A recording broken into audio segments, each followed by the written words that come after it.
Magandang good evening ho sa inyo. Ngayon ay Lunes ng gabi. It is the 20th day of January. Aba, fiesta ngayon sa Lipa City. Fiesta po ngayon ng San Sebastian. Doon sa aming barangay. Akala ko hindi na ako makakalabas ng aming barangay. Grabe yung traffic. Fiesta ho sa aming barangay. Diyan sa mapayapang lungsod ng Taguig City.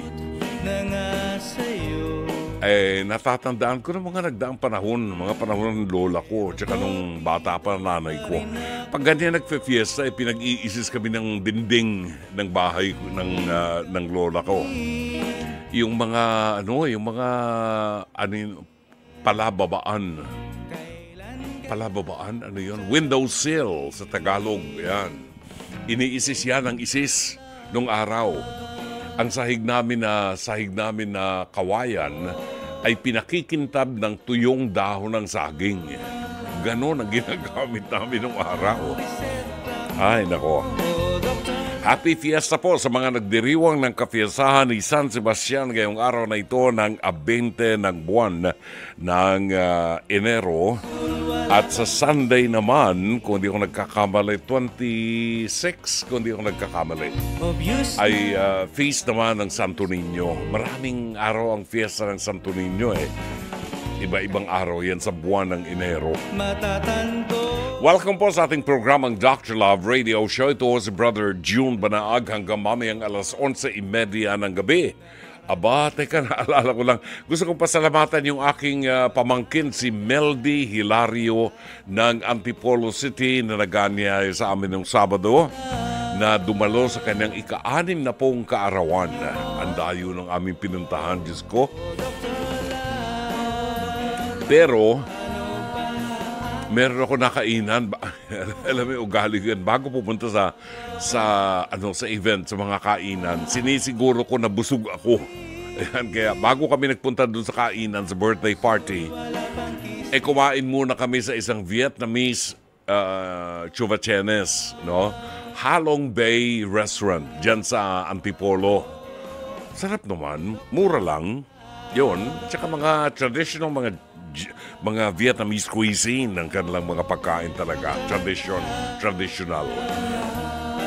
Tayo po ay napapakinggan sa 105.9 sa Mega Manila, sa Davao. Nakikinig po sila sa 106.7, 101.9 sa Cebu, 101.5 CDO, sa Dream Radio Ormoc. Nakikinig po ang ating mga kapitbahay, kapamilya, kapatid dyan sa 99.9 FM at syempre 107.9 sa Kaboses Radio sa Tacloban. Kasabayan din po tayo napapanood sa True TV sa Channel 19, sa Signal TV. Kaya magpakabit na ho ng cable service ng Signal ho para mapanood nyo sa Channel 19 ang ating mga programa. Huwag din pong kalimutang mag-subscribe sa ating mga social media accounts. At syempre sa ating YouTube channel, maging sa Facebook, hanapin lamang po ang @TrueNetworkPH. True Network PH. 9:42 ang tumpak na oras sa palatuntunang Dr. Love Radio Show. Pagbabalik natin, ihatid natin sa inyo ang mabuting balita sa araw na ito ng Lunes.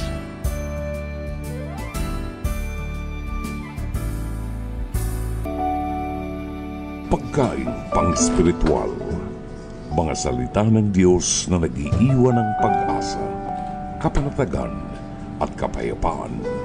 Pagkain pang-spiritual. Hango sa bagong tipan ng banal na aklat. Pagkain pang-spiritual.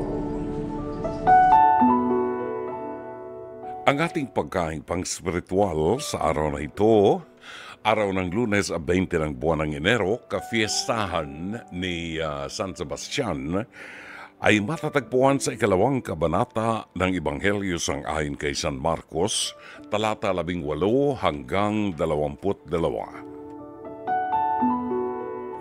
Noong panahong yun, nag-aayuno ang mga alagad ni Juan Bautista at ang mga Pariseyo. May dumapit kay Jesus at nagtanong, bakit po nag-aayuno ang mga alagad ni Juan Bautista at ang mga alagad ng mga Pariseyo? Ngunit ang mga alagad ninyo'y hindi. Sumagot si Jesus, makapag-aayuno ba ang panauhin sa kasalan samantalang kasama niya ang lalaking ikinasal? Hindi. Kapag wala nang ikinasal, saka pa lamang sila mag-aayuno. Walang nagtatagpi ng bagong kayo sa lumang kasuotan. Pag-urong ng bagong kayo, mababatak ang luma at lalong lalaki ang punit. Wala rin namang nagsisilid ng bagong alak sa lumang sisidlang balat, sapagkat papuputukin ng alak ang balat. Kapwa masasayang ang alak at ang sisidlan. Bagong alak, bagong sisidlang balat. Mga kapatid, ang mabuting balita ng Panginoon. Pagkaing pang-spiritual. Mga salita ng Diyos na nag-iiwan ng pag-asa, kapanatagan at kapayapaan. Pagkaing pang-spiritual. Hango sa bagong tipan ng banal na aklat. Pagkaing pang-spiritual. Maraming salamat po. 9:47 is our time. Ito yung panahon na. No? Ito yung ating pagkakataon para mapanood po natin ang episode natin ngayon sa ating Pest to Pest, Hear It ni Dr. Love. Ito po ay bahagi ng programang Face-to-Face Harapan na sumasa inyo Lunes hanggang Biyernes, alas 4 hanggang alas 5 ng hapon sa TV5 sa panguna po ng ating batikang broadcast journalist na si Corina Sanchez Rojas. Siyempre, nandyan din po para magbigay ng kanilang opinyon ang harapang tagapayo na sina Attorney Lorna Kapunan, Dr. Camille Garcia at ang bumakil pa, no? Pag yung pangalan niya ayaw banggitin, ano? Ang lingkod, Brother June Banaag po, ang Dr. Love ng 105.9 True FM. At kung sakali pong medyo naantig namin ang inyong puso, ang inyong damdamin, medyo nagalit kayo ng kaunti, at gusto niyo magsabi ng inyong opinyon hinggil dito sa inyong mapapanood, maaari po kayo magkomento at magpadala ng inyong mensahe sa Dr. Love Facebook Messenger o kaya po ay mag-comment sa ating live stream. Pwede rin pong tumawag sa ating hotlines 8689-3289 at 8689-3290. Narito po ang ating episode ngayong gabi. Panoorin po natin pinamagatang Kapag Tumibok ang Kutob. Narito. Ang babaeng amoy na raw ang panloloko ng kanyang kinakasama. O eto na, pakinggan na natin siya ha. Ano nga ba talaga ang problema ni Sarah? Humarap ka na!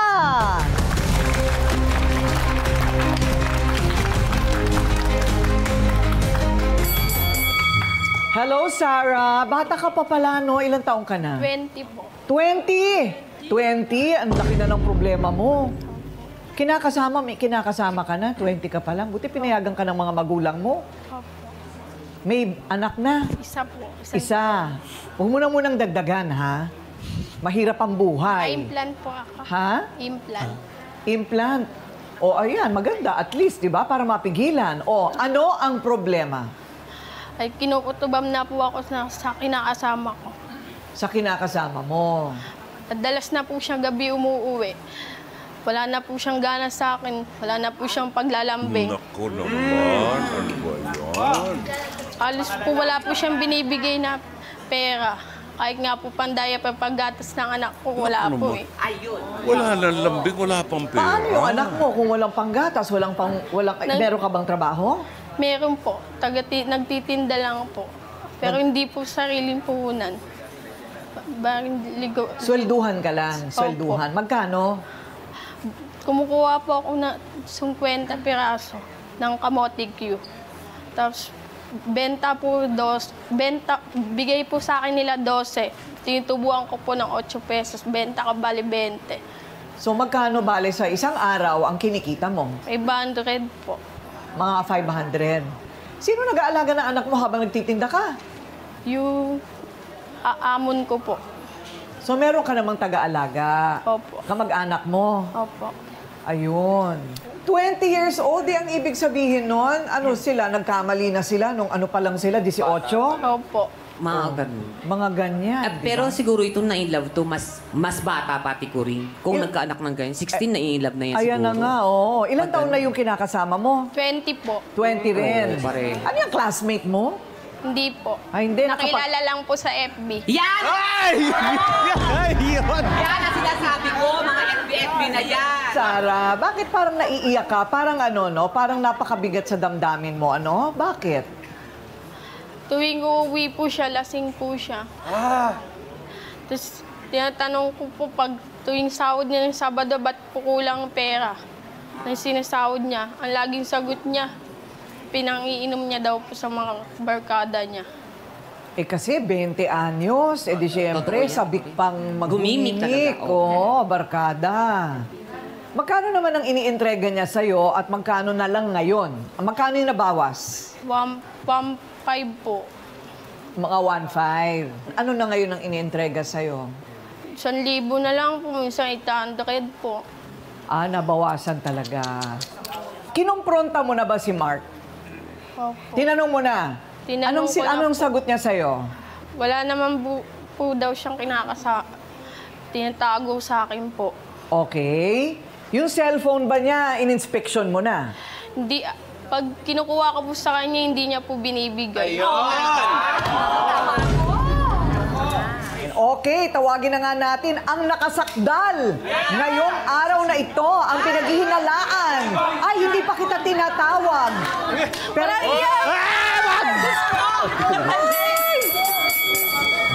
okay. Naku, talaga naman. Ninenervyos ako. Tsaka bakit dumating ka na, hindi pa kita tinatawag? Sarah, bakit ka naiiyak pag nakikita mo si Mark? Naiinis po ako sa kanya. Wala na po siyang paalam sa anak niya. Bubuhatin niya po anak niya. Umiiyak na po sa kanya. Parang hindi na po siya kilala. Ay, nako. Bakit? Kasi hindi na niya... Hindi na po siya. Minsan lang po siya umuwi. Madalas nga po siyang bumali pero wala po siyang binibigay. Pero pag gusto niyang umuwi, uuwi sa inyo. Uuwi po siya. Maliligo ka kain, aalis po. So Mark, ano ang problema at napapadalas yata yung hindi mo pag-uwi? Puro pagbubunga na lang po kasi yung ginagawa niya. Puro pagbubunga na lang po kasi. Puro pagbubunganga ang ginagawa. Halos naririnig din na rin po ako. Eh, paano ka nga hindi bungangaan? Okay, number 1, sabi niya, kulang na daw yung iniintrega mo sa kanya. Dati 1.5 kada linggo. Ngayon, 800, 1,000. Tama ba yon? Bakit? Kasi, Napapainom po sa barkada. nagpapainom. Okay. Ano ba trabaho mo, ano? Distraction po. Sa construction. So, hindi permanente. Kung minsan meron, kung minsan wala. Or parati kang mayroong project. Side din lang din po minsan. Paminsan-minsan.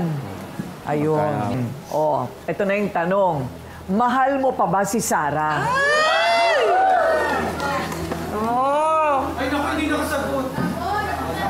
Mahal ko pa po. Mahal mo pa siya. At ikaw naman, Sarah, mahal mo pa si Mark. Opo. Oh, ang bilis. Mabilis sumagot. Ayan, Dr. Love, ano sa palagay mo, paano aayos ang sitwasyong ito? Nagmamahalan pa daw sila. I hope so. Sana mailigtas natin ang relasyon. Kasi nagsimula tayo sa isang bagay na mali, no? Nawala dito yung moral values dahil wala yung nagga-guide sa mga concerned individuals. Yung mga magulang ay saan nandun? Ang tanong, kayo ba'y nagmamahalan pa? Yung totoong nagmamahalan. Kung totoong nagmamahalan, it's worth saving. Kung hindi na kayo nagmamahalan, merong solusyon dyan, maghiwalay na lang kayo kung walang pagbabagong magaganap sa inyo. Ang maapektuhan dito ang bata. Kasi nakikita na natin ngayon, nagsasama pa kayo pero apektado ng bata. Sang-ayon kay Sarah, ang bata ayaw nang lumapit sa tatay. Bakit? Walang panahon ng tatay. Hindi siya kilala ng kanyang anak. And that's a very clear indication ng malaking pagkukulang ng ama sa kanyang anak. No? So, Kung gusto ninyong ipagpatuloy pa ang inyong relasyon, bigyan ninyo ng commitment. Ano ba? Habang buhay lang ba kayong magbabahay-bahayan, magli-live-in? O gusto mo bang bigyan ng dignidad ng pagkababae ni Sarah na matawag na tunay na asawa? Hanggang doon lang. Ate Kuring. Ayan. Thank you, Dr. Love. Walang anuman, Ate Kuring. Talaga. Kakainis minsan. Babahay-bahayan. Hasan ang mga magulang ninyo, mga tinamaan kayo ng magaling? Aba, sinong sisisihin natin yan? Yung mga batang bagong silang. Sinong sisisihin natin dito sa mga batang naglakihan na ito, tinubuan ng balahibo sa katawan, marunong na maghubad ng panty, nakipagtalik na? Asan ang mga magulang? Anong pinaggagawa ninyo? Panay cellphone, gano'n ba? Pasaway! Minsan ho dapat nating tanungin, asan ang responsibilidad ang mga magulang kasi, may responsibilidad po tayo na igabay ang ating mga anak, disiplinahin, igabay sa tamang daan para sa paglaki nila ay maging responsable po sila at maganda ang takbo ng kaisipan. Hindi ho tayo nagiging magulang kung gagawa lamang tayo ng bata at pababayaan na natin sila pagka nagsilalakihan na. Hindi na nga nakapag-aral itong mga batang ito ng mataas na pinag-aralan. Asan pa ang mga magulang? Nakakainis kayo. Ano? Huwag niyo sabihin may matutuwa sa inyo. Hindi na nga tayo mayaman. Pinabayaan niyo pa yung mga anak niyo ay mag-asawa ng ganyan. Hindi mag-asawa, makipag-live-in at magbahay-bahayan sa edad na ganyan. Napakabata pa. Hindi pa kumpleto ang tubo ng balahibo sa kili-kili niyang mga yan. May anak na. Kung itong mga batang ito hindi naturuan ng moral values sa mga magulang, ano ituturo nitong mga batang tong moral values sa kanilang mga anak? Nag-iinit na naman ang ulo ko niyan. Sakali mang nag-init ang ulo niyo, maaari ho kayo magpadala ng inyong komento o mensahe sa ating programa. Ipadala lamang po ninyo ang inyong mga komento sa Dr. Love Facebook Messenger o kaya po mag-comment sa ating live stream. Pwede rin po kayong tumawag sa ating hotline sa 8689-3289 at 8689-3290. Ano ba sa palagay niyo? Dapat bang sisihin ng mga magulang nitong mga batang ito na ngayon po ay nagbahay-bahaya na at ngayon ay may anak na? Ngayon, yung lalaki, may perang pangpainom sa kanyang barkada pero pambili ng gatas ng kanyang anak, wala. Asan ang responsibilidad? Sino ang dapat na magturo ng responsibilidad sa mga batang ito? Babalik ang programang Dr. Love Radio Show dito po sa 105.9 True FM, alas 10 ng gabi. Salamat po, alas 10:11 ng gabi. Yung ating kaibigan, si Miss Lorna Gonzalez, yung may-ari po ng Santo Niño de la Providencia. Natatandaan po ninyo, ito yung Santo Niño, yung imahe ng Santo Niño na palaging may lumalabas na langis sa kanyang katawan for 33 years na, 33 taon na. And they will be celebrating his 33rd anniversary sa January 27. January 27 ang kafiestahan po at nagsimula na ng Sabado ang kanilang novena sa Santo Niño de la Providencia. Sa January 27, meron po silang Thanksgiving Mass na gaganapin alas 8 ng umaga. Alas 10 ng umaga ang Veneration and Healing. 1:30 motorcade patungo sa simbahan. Alas 3 ng hapon ang fiesta. Concelebrated Mass sa Mary Mother of the Church Parish sa BF Resort Village. Yan.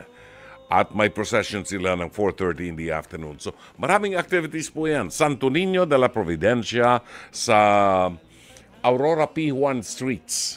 Aurora P1 Street, dyan po sa BF Resort Village sa Las Piñas. Maraming salamat po.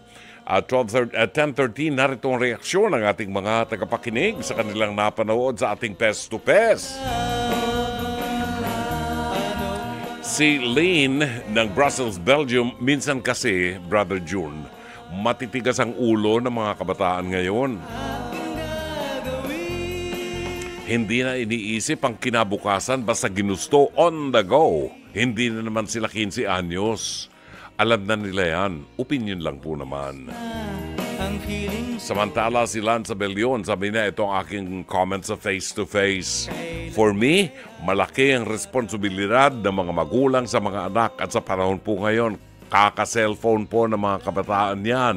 May oras mag-cellphone, pero walang panahon para matuto man lang sa gawaing bahay. Please naman mga kabataan, sana'y may sa buhay muli ang minsang sinabi na ng ang kabataan ng pag-asa ng bayan.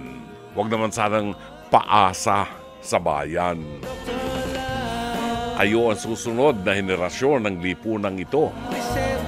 Si Andrew ng Pasig, sabi niya, tama, magulang ang babalikan dyan. Paano nangyaring napunta sila sa ganyang kalagayan ng walang gabay? Kaawa-awa mga bata.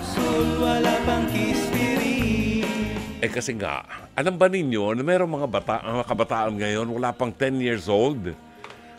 Rome, wala pang 10 years old na mga kabataan dahilan sa cellphone may access na sa mga pornographic sites.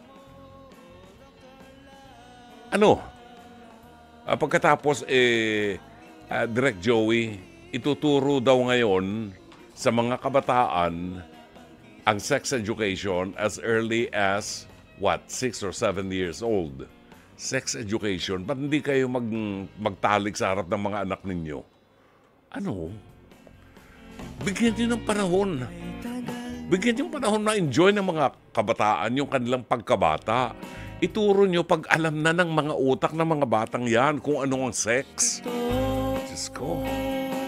Ngayon, asa ng mga magulang nitong mga batang sa edad na 8 at 9 na taong gulang nanonood na sa mga pornographic sites? Alam mo sa United Arab Emirates, yung mga Muslimin nandun karamihan. Miski anong access mo sa mga pornographic sites, wala kang makukuha, nakaband yan. Kakainis Richard Morales, humarap po ba ang magulang niyan, Dr. Love? Kawawa mga batang ito, akala kasi nila ganun-ganun lang ang buhay. O ano ngayon? Pero wala pa yan. Mas may titindi pa ba dyan, mga bata? Di ba? Wala akong magulang na humarap. Walang nakakainis talaga. Babatiin ko na lang kayo ng magandang gabi sa inyong lahat. Di ba? Magandang gabi sa inyong lahat po. Welcome po sa ating programa, Dr. Love, hanggang alas 11:30. At sapagkat Lunes ngayon, di ba? Atin pong panauhin ang ating kaibigan, matagal na nating kaibigan, the spoken word artist, na lagi nating itinatampok sa ating programa para magbigay naman ng isa sa kanyang mga obra. Let's welcome to the program, Mr. Lance Abellion. Magandang gabi sa iyo, Lance. Yes po, magandang gabi po sa iyo, Brother June, at sa atin po, mga listeners ngayong gabi. Thank you, Lance. Teka muna, matanong kita, anong opinion mo dyan sa mga batang 19 years old, 18 years old, may mga anak na? At walang kasal, siyempre 19 years old. Walang kasal yan, live-in lang, bahay-bahayan. Well, for me po nakakalungkot po talaga kasi po parang yun nga po, kulang po talaga sa paggabay pa ng mga magulang. Lalo na po ngayon kasi nga po nabanggit nyo na nga po kanina, sinabi ko nga po kanina na minsan po kaka-cellphone po ng mga kabataan ho natin yan. Oo, totoo. Kakatok, take at kaka-FB, kasi po parang ang akala po kasi ng mga kabataan, lahat po ng napapanood po nila online at nakikita po ay tama. Pero hindi po nila alam, may karamihan po doon actually ay mga fake news po, mga kung ano-ano pong mga walang kapararakan pong mga ang tanong, nagagabayan ba itong mga batang ito? Kasi alam mo, sa face-to-face, pinag-uusapan namin yan ni na attorney at saka ni Dr. Camille. Sabi ko, Doktora, ilang linggo na tayong nagte-taping. Bakit mangilan-ngilan lang na i-interview natin ng mga nagsasama na kasal? 99.9% nagsasama na hindi kasal, nagli-live-in lang, bahay-bahayan, libreng sex. Asa ng mga Well, magulang, di ba? Ay, nakakalungkot na talaga. hamon Nakakalungkot ito kay Lance Abilion. Pwede ka bang gumawa ng isang tula na aantig sa damdamin ng mga magulang sa kanilang responsibilidad sa mga bata? At paghamon sa mga bata na pakinggan ng kanilang mga magulang. Kasi, sabi ng mga bata, paano namin pakinggan ng magulang namin? Wala namang sinasabi. Dahil wala namang, busy di ba? Di ba? Apo. Sige po, actually po, hindi ko lang po na-prepare po ngayon, pero meron po kasi akong tula po na may kinalaman po sa ika-4 na utos. So baka po babalikan ko po yan yung pang itatanghal ko po next week. Ayun, sige nga. At ang title ng iyong pangalan ng iyong poem ngayon ay pinamagatang Mata. Tama ba? Mata po. Eyes. Yes po. Yan. Tingnan natin kung paano tumitig ang mga matang ito. Lance Abilion, go ahead. Ang pagmagat po ng tanong ito ay mata. Ang mga mata ay salamin ng ating kaluluwa.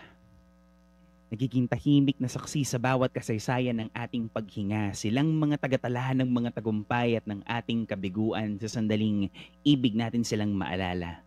Sila ang refleksyon ng ating kaibuturan. Ang mga mata ang nakasisilay ng lahat ng bagay. Nakikita ang bawat kulay. Ang mga mata ay walang napapalampas. Nangangaluhulugang ang lahat ay marapat na masilayan at masumpungan. Sa mga mata rin nanggagaling ang pagngilid ng mga luha. Ang bawat pagtangis, ang bawat himutok, ang bawat hikahos, ang hinahon, ang ginhawa, ang pagpapadama ng pag-ibig sa bawat yakap, ang hudyat ng pag-aakay sa pagbangon sa bawat tapik sa balikat. Ang bawat pagtitig ay hindi pagpapakita ng pagsisinungaling. Sa mga mata rin sumasalamin na makita ang kawalan at pagtanto ng mga hakbang sa kung ano nga ba ang dapat pang matutuhan. Ang mga mata ay salamin ng ating kaluluwa, nagiging tahimik na saksi sa bawat kasaysayan ng ating paghinga. Silang mga tagatala ng mga tagumpay at ng ating kabiguan. Sa sandaling ibig natin silang maalala. Sila ang refleksyon ng ating kaibuturan. Marahil ang mga mata ay naririndi na sa napakaraming mga mali na gumagalugad sa kapaligiran na para bang ang pag-ibig at pananatili ay mailap. Maraming mga tagpo ng paglisan at hindi pagbalik sa mga bagay na marapat maakap. Ngunit ang mga mata ay marunong rin sumulyap sa hinaharap, sa pag-asa, sa paghilom, sa mga pangarap na kayang maabot. Kung ano ba ang maaari pa nating gawin sa mga bagay tungkol sa sarili na nakatakda pa lamang nating tuklasin. Nakikita ng mga mata na marahil malayo pa ang lakbayin, marami pang mga kabanatang nakatakda pa nating tahakin. Kung diretso lamang ang ating tingin, makakaasang kakampi natin ng panahon patungo sa ating layunin na nakatakda nating marating. Magandang gabi po sa inyong lahat. Oh. Minsan, parang taken for granted lang natin yung mga mata na yan, ha? Pero mahalaga yan. Yan ang witness ng mga nagaganap sa ating buhay. Di ba? Yes po. And ang mga mata rin po ay ginagamit po natin po para po magmatsyag at magmasid po sa kapaligiran po natin. Na minsan po kasi yung nangyayari, Brother June, karamihan po sa atin, nagbubulag-bulagan pa rin po sa nangyayari na para akala po natin na para yung minsan po mali na po yung nakikita po natin, pero kadalasan po hindi po kadalasan palagi, pero pinakikibit balikat pa rin po natin ang lahat at minsan po wala po tayong ginagawang tama at aksyon. At sana ang mga mata natin ngayon ay idilat natin pagdating ng eleksyon at mamili tayo ng mga kandidato na may kakayanan na gumawa ng batas, umugit sa ating bansa at magbigay ng proteksyon at biyaya sa ating mga mamamayan. Hindi yung madudukot nilang pera. Gamitin natin ang ating mga mata kasi obvious na obvious yung mga tumatakbong kandidato na gusto lang magkapera sa posisyon. Yung mga kandidato obvious na gusto lang ang buong pamilya nila ang mapalagay sa posisyon. Ang tawag dyan dynasty. Naka, babanggitin ko pa ba mga pangalan? Alam niyo naman di ba? Opo, kumbaga po balikan po natin yung kanina na siguro po panahon rin po na matignan po ng mga magulang kung ano po ba ang nangyayari sa kanilang mga anak. Right. So, ako po for example po, kami po ni Mommy po sa bahay for example. Ang maganda po sa amin, lagi po kaming nag-uusap po talaga each and every day po at ang paraan po ng pag-uusap po namin through meals. Habang kumakain po kami ng lunch po or dinner, nagtatanungan po kami sa isa't isa na, uy, kumusta ka na? Ano bang nangyayari sa'yo? May problema ka ba? Ganyan, gusto mo bang mag-open up? So, importante rin po talaga ang komunikasyon sa bawat pamilya na dapat po ay bukas po ang pintuan natin kasi po minsan sa sobrang kabisihan po ng mga magulang, maganda naman pong intention po ng mga magulang pero minsan po sa kakakayod po natin, hindi na po natin namamatyagan po ang mga anak po natin. So, dapat po tanungin po natin sila sa bawat araw, o kumusta ka ngayong araw? How are you feeling today? Ano ba ang kailangan mo? Ano bang kailangan mo sa ganito? May kailangan ka ba? So, ganun po. Yun. Alam niyo, tuwing Lunes, hindi lang po poem, hindi lang tula, kundi doon sa tula na yan, kumakalabit din yan sa ating konsyensya. At maraming salamat, Lance Abellion. Sino babatiin mo ngayon before you say goodbye? Yes po, syempre po, binabati ko po si Mommy Edna Abellion ng good evening, ang mga kapatid ko po sa Laya, Philippines. Binabati ko rin po, special mention po si Ate Yek Lopena, si Miss Risa Templadong Kaparang Kape. Yan! At si Miss Susan Reyes Montinola po, sa lahat po ng mga listeners po natin sa San Pedro, Laguna. At syempre po, maraming salamat po sa ating mga tagapakinig sa 105.9 True FM po, sa iyo po, Brother June, kay Miss Jan po, at sa lahat po ng ating mga listeners. Magandang gabi po sa inyong lahat. Thank you, maraming salamat. Si Lance Abellion po, ang ating spoken word artist. 24 minutes after 10 o'clock sa programang Dr. Love Radio Show. Maraming salamat sa mga nag-text. At yung ibang mga pagbati ho ay ating babasahin mamaya. Salamat muna kay Shari Picho ng Seattle, Washington. Marjan Dominic Mamhot, bumabati ng magandang gabi. Isabel Dulay. James Young. Maraming salamat po, James Young. Parang kamag-anak James Taylor yan. Raxo Alidap. In other words, ang pangalan niya talaga, Oscar Padilla. Good evening po, listening sa 105.9 sa aking duty sa Taguig Science High School. Oscar, magkapit-bahay tayo. Malapit ako dyan sa Taguig Science High School. Walking distance lang. Zenny Raimundo Barcado ko sa mahabang panahon. Thanks for the invite. Sabi ni Zenny, alam mo na Zenny, di ba? Maraming salamat sa iyo, ha? Basta, magkita tayo. Lawrence J. Macabeo Bernal, good evening from Abra. Yek Lopena ng San Pedro, Laguna. Vincent Garcia, wala po yatang GMRC ngayon, Dr. Love, good manners and right conduct. Dati po, mga pinapalabas sa mga TV, may mga napupulot na mga aral, tapos mga ipinakikita sa social media, hindi po finifilter kahit mga kalokohan at walang aral na ipinakikita na papanood ng mga bata, kaya ginagaya na din po. Yan. Talaga, kakalungkot. Rexel John, Dakal-Dakal. Good evening, Dr. Love. Pakibati po si Papa ko, si Ronald Dakal-Dakal, at si ate ko, Oresa Dakal-Dakal. Nakikinig po kami sa inyo habang kumakain ng balot. Mabuti pa kayo't nakakakain ng balot from Taytay, Rizal. Samantalang kami malapit sa Pateros. Nakakailang sweldo na kami sa isang taon, hindi pa kami nakakakain ng balot. Bakit nga? Itong mga dakal-dakal talaga, Gigi Lindogan, good evening, my friend, and Avalon Mites, good evening po. Jenna Orque Roble, hello po, pa-shout out po. From Paradise, Kabanglasan, Bukidnon, Philippines. Magandang gabi. 27 after 10. Yung iba mga nag-text sa atin, babasahin natin sa ating pagbabalik. Paalala lang po natin, we have a very, very interesting story na tutunghayin natin mamaya sa ating liham kasaysayan sa programang Dr. Love. Samantalang oras natin, alas 10:27. Maraming salamat po. 10:33 ang tumpak na oras. Pahabol na pagbati ni Blanca Manaba. Good evening, Dr. Love. Pag-greet po ng happy birthday today. May pamangkin, Roville, Austria, and Bobby Miliena. Husband po ng aking sister yesterday po sa San Diego, California. Maraming salamat po kay Blanca Manaba ng Antipolo City. Maraming salamat. Salamat din dun sa guard, dun sa subdivision na pinuntahan namin nung Saturday to attend the birthday celebration of my niece, si Meldy Hilario, sa Casa Tela sa Antipolo. Casa Tela yata yun. Antipolo City. Nakilala ko ng guard.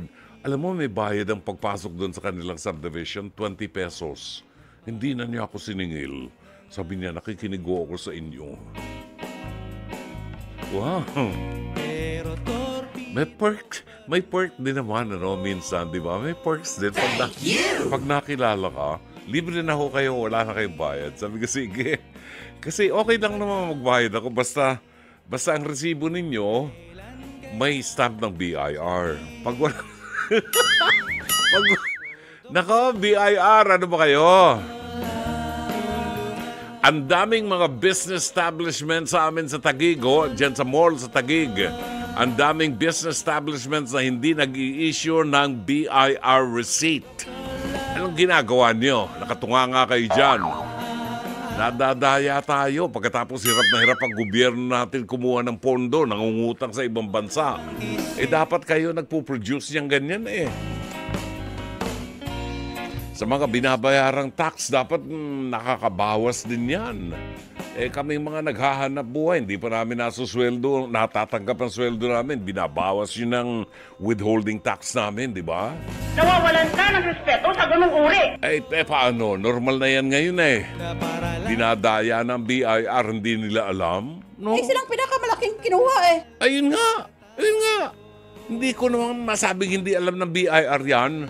Alam mo, yung buong mall na yon, majority doon sa mga business establishments hindi nag-i-issue. Alam ni Rome yan. Majority hindi nag-i-issue ng BIR receipts. Hindi ba nakakahiya yan? Talaga nakakahiya. Nagpa-facial ako ng isang araw, binibigyan ako ng resibo. Yung resibo binili sa National Bookstore. Hello? Ano, iniinsulto mong kagaguhan ko? Ano? Bibigyan mo ko resibo, binili mo sa Divisoria. Ano ka? Baliw kayo Si Gemma Descalzota, shout out naman Dr. Love mula po sa Imus, Cavite, pati na rin po kila Ate Rosemary Fabella.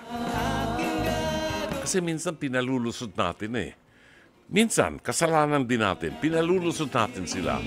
Bakit hindi kayo mag-demand na pag nagbayad kayo, dapat may resibo?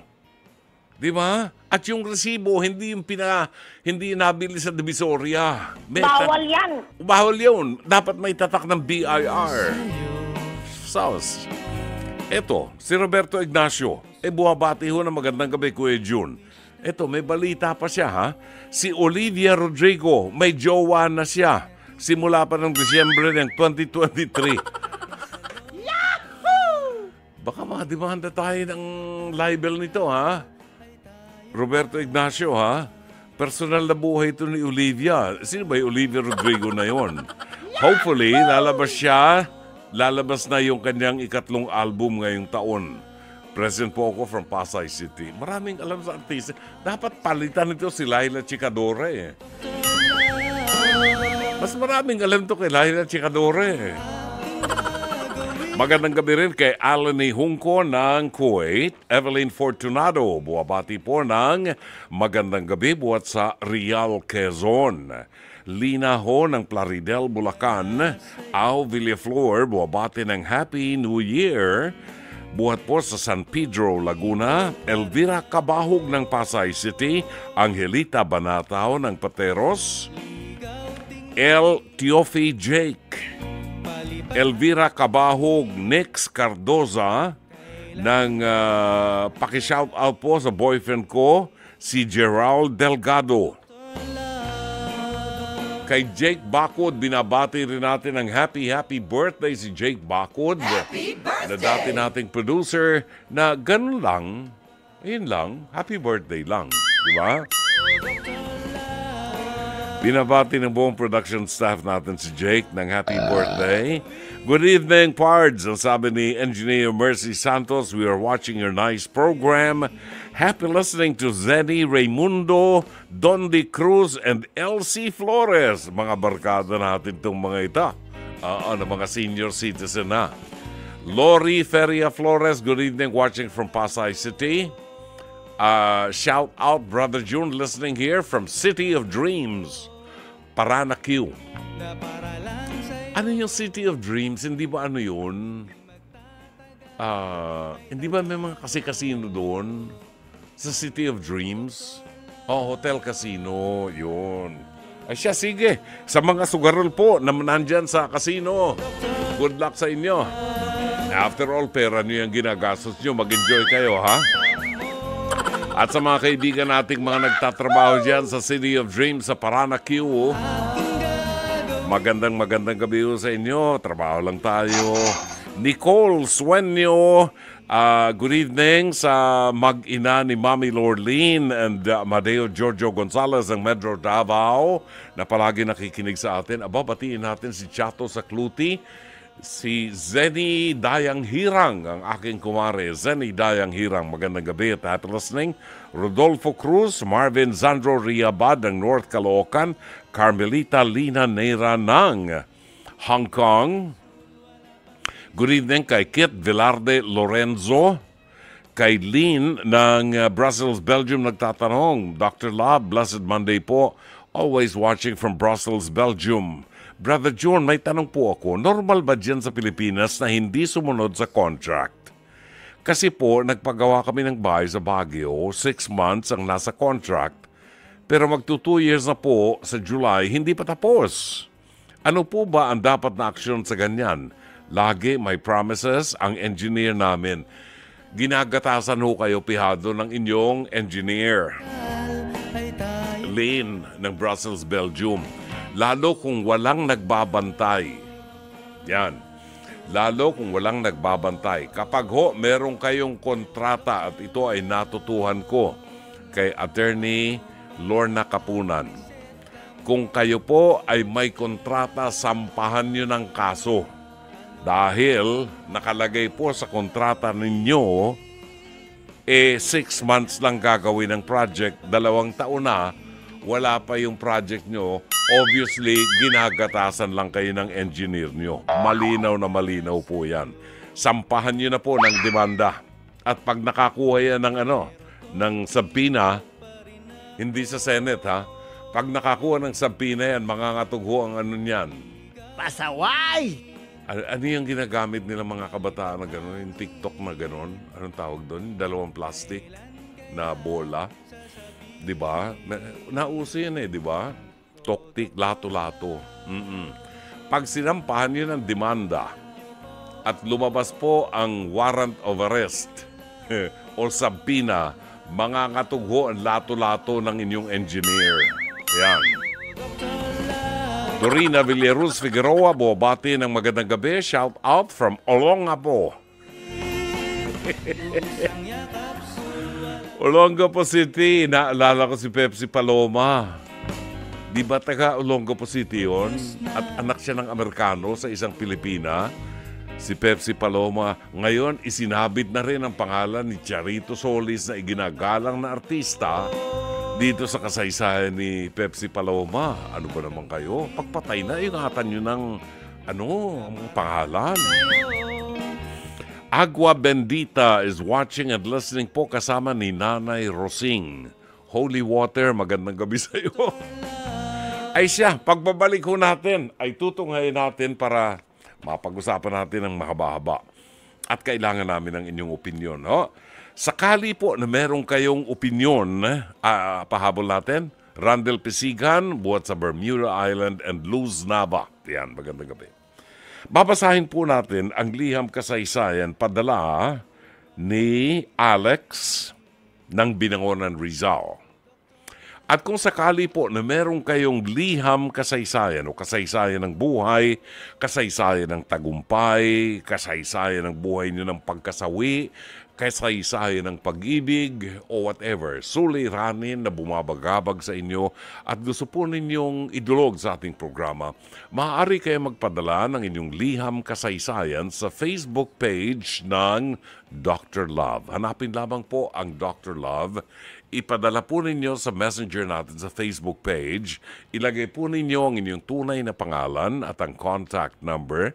Sabihin lang po ninyo kung gusto nyong itago namin kayo sa ibang pangalan. Ho? Kami na ho ang bahala.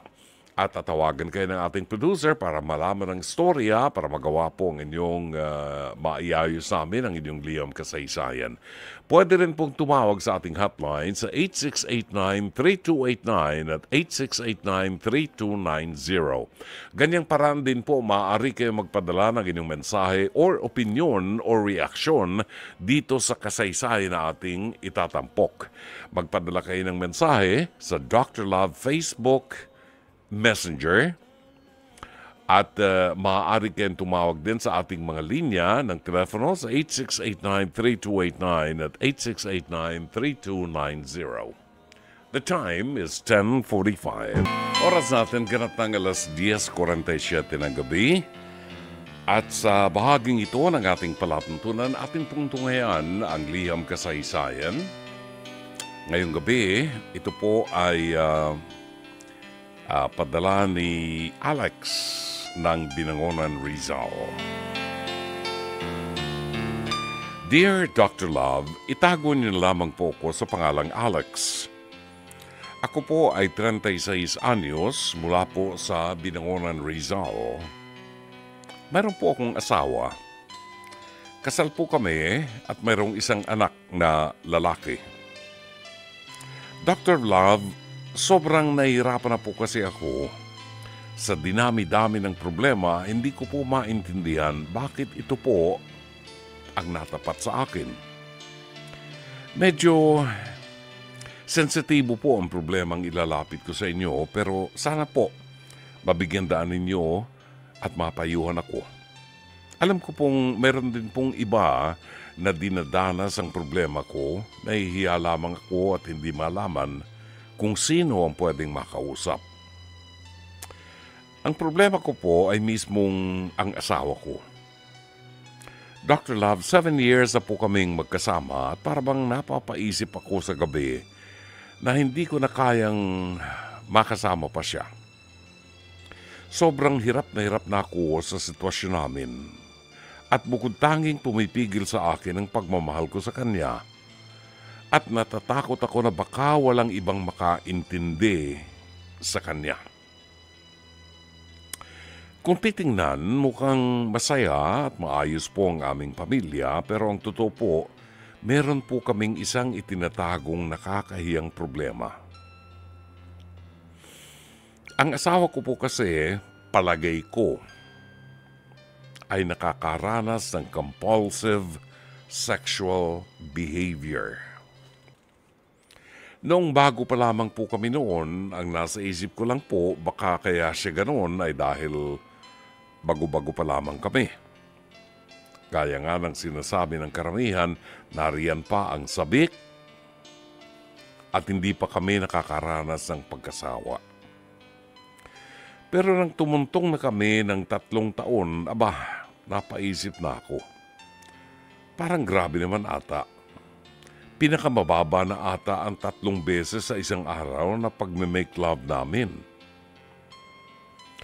Nag-think positive na lang ako at inisip ko patunay lang na hindi nagsasawa sa akin ang asawa ko at walang balak na lukuhin ako.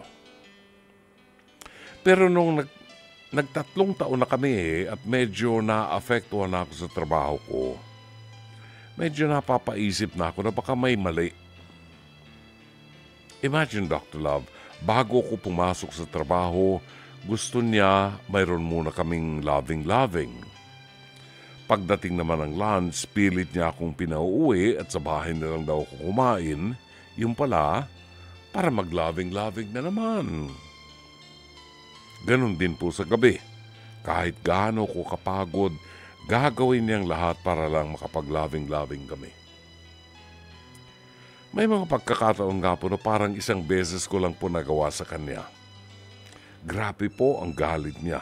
Ang kinatatakot ko po, minsan wala siyang pake. Kahit narin ang anak namin, kahit pasabihing baby pa namin ang 3 years old, palagi ko hindi tama na makita nito. Dr. Love, pagod na ako. Physically and mentally. Physically kasi medyo nagkakaedad na. Hindi ko na kaya ang sagad na pagod sa trabaho at sagad na pagod sa kanya. Lalo pa Dr. Love, mahilig siya mag-perform ng mga bagay na bago. Sobrang napapagod ako. Hindi naman ako makahindi kasi natatakot ako na baka hanapin niya sa iba, Dr. Love. Pagod na po ako talaga. Alam mo, Dr. Love, one time, kinausap ko po ang asawa ko tungkol dito. Una tungkol sa ayokong gagawin niya yun sa akin nang nariyan sa paligid ang anak namin. Pangalawa, nakiusap ako sa kanya na baka pwede naming bawasan. Ang ending, Dr. Love, matinding away. Kung ano-ano na pong sinabi niya sa akin, kesyo, tanggalin ko na ang lahat, internet, allowance, budget, etc. Wag lang daw po yun. Umiyak po siya. Naawa ko sa kanya. Doon ko na-realize na baka nga may problema na sa kanya. Hanggang sa nag-flashback sa akin kung paano siya sa akin nung magjowa pa lang kami. Kahit saan niya maisip, gusto niya gawin namin. Sa camping site man yan, sa beach, sa formal event, sa CR ng public mall, kung saan-saan. One time naalala ko, tinanggihan ko siya dahil naisip niya na sa elevator. Umabot ata ng 2 linggong hindi niya ako pinansin at nawala na lang siya bigla. Kaya naman di na ako umulit tumanggi simula noon. Pero iba na po kasi ngayon, Dr. Love, ibang usapan na rin kung naapektuhan na ng mga responsibilidad namin. Inaya ko po siyang magpa-check up, pero ang pinipilit niya po sa akin ay walang mali sa kanya at sadyang tumatanda na raw po ako, kaya naman huwag ko raw siyang sisihin kung humanap siya ng iba. Para bang ayoko na, Dr. Love, pero paano siya? Kung susuko ako. Kawawang asawa ko. Baka walang ibang makaintindi sa kanya. Baka masira at mapariwara ang buhay niya kapag sinukuan ko siya. Nag-research po ako at nalaman kong mayroon nga pong sakit na sex addiction.